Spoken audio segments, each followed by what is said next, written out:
Dragi ljudi, jedan podsjetnik vezano za to što vidim kroz Pospremi glavu rad, da vas puno satire strah.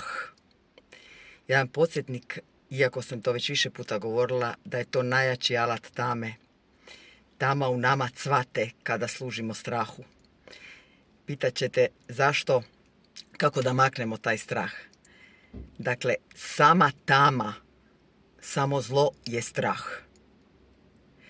Kako ćeš maknuti strah na način da ga ne hraniš pokoravajući mu se? Pojačaj Boga u sebi. Pojačaj svjetlo u sebi. Pojačaj nestrah u sebi i strah će se onda bojati svjetla. Vrlo jednostavno, to ne znači da je lako, ali je realno vrlo jednostavno. Pojačaj svjetlo, tama će se smanjiti. A tama je strah.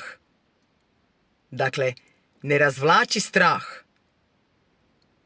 nego upravo ga otjeraj time da se ne bojiš. Jer se strah, jednako tama, boji onoga koji se ne boji, koji mu se ne pokorava. I onda bježi od takvoga. Nadam se da sam bila jasna. Za sva ostala pitanja čekam vas u Pospremi glavu. Volim i dišem za vas.